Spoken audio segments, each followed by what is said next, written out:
นอปอนเลย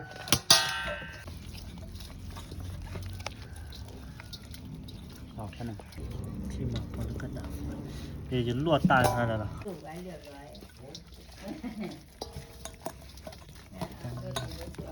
ลอง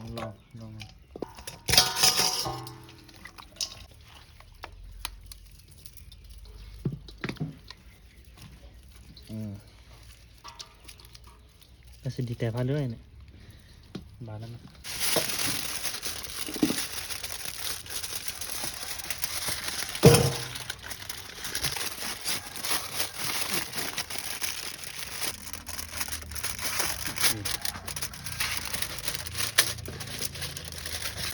คือว่าใส่ม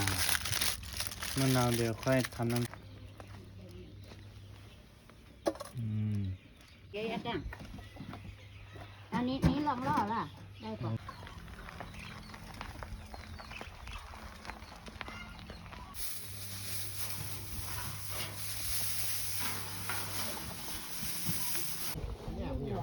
ปิดห้องนุ่งร้อนแต่เช้าอันใส่เสื้อกันแดดก็ดีมากองได้มาปัดต้องเอาขวาง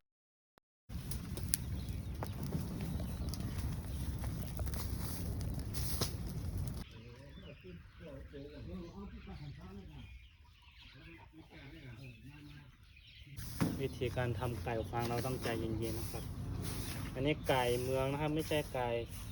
ถ้ามันมีฟอยล์นี่มันจะบอกไม่นะมันจะการได้กิน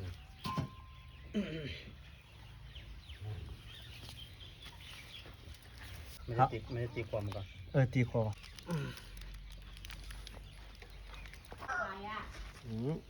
ลูกคำจะแม่ไม่กันลูกคำวันนี้เราไม่มันมีฟอยล์กันอยู่กลิ่นหอม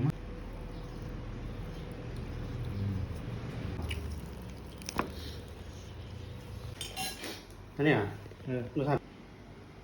ทีนี้แล้วนอกชิมหอม